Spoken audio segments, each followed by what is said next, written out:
दादी जी सदा खुश रहने के लिए किन बातों का ध्यान रखें? सदा खुश रहने के लिए जो हमें बाप की शिक्षा मिली है, जिसमें मूल बात तो ये है, मैं कौन हूँ। भले हर एक मानता है कि मैं ईश्वर की संतान हूँ, लेकिन पूछा जाए कैसे? अगर मैं ईश्वर की संतान हूँ तो जो ईश्वर पिता के महावाक्य है, उन्हीं महावाक्यों के अनुसार हमें अपने जीवन में कर्म करना है। अगर हम उस प्रकार नहीं करते हैं तो कहेंगे हम बाप को नहीं पहचानते हैं। इसलिए हमें भी शुरू में यही शिक्षा मिली कि वास्तव में ये महावाक्य किसके है, जो हम सुनते आए। तो सुनते सुनते हमें भी विश्वास हो गया कि सचमुच ये महावाक्य परमात्मा पिता के सिवाय और कोई भी सुना नहीं सकता है। और उनका सबूत ये है कि जैसे जैसे हम पिताश्री से ये महावाक्य सुनते गए, वैसे वैसे हमारे अंदर उन महावाक्यों का वो चिंतन चलता था जो हमें अंदर में शांति और खुशी देता था।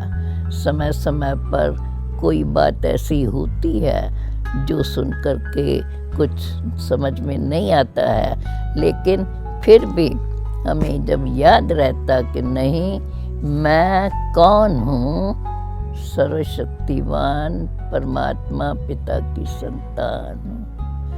जब मैं परमात्मा पिता की संतान हूँ तो उसका ये रचा हुआ खेल उसको मुझे साक्षी होके देखना है। तो हर परिस्थिति को हम ऐसे ही देखते हैं जैसे ये नाटक में जाते हैं तो बना हुआ नाटक चलता रहता है, उसमें कई प्रकार की भिन्न भिन्न सीन्स होती है, लेकिन देखने वाले हम उसको शांति से भी देखते हैं और देख करके खुश भी होते हैं। इसी प्रकार से हम अभी भी दुनिया में जो कुछ भी चल रहा है हमारे लिए, तो हमें उसमें कोई दुख नहीं है।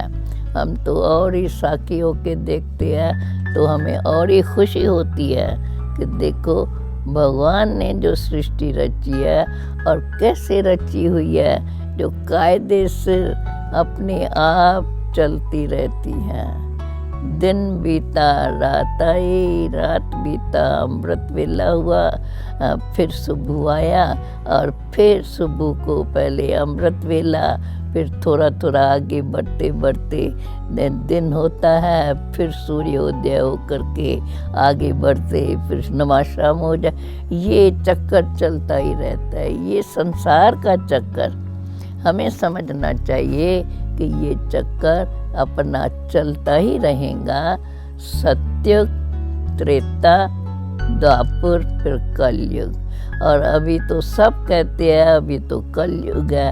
सत्युग में यानी इससे पहले पहले कितनी शांति, कितना एक दो को देख के खुश होते थे, और अभी तो हर एक अपने स्वार्थ से ही सब काम लेते हैं। इसलिए हमें इस बात को अपने ध्यान पे रखना है और अच्छी रीत से ये समझना है कि ये सृष्टि का चक्कर अनादि बना हुआ है।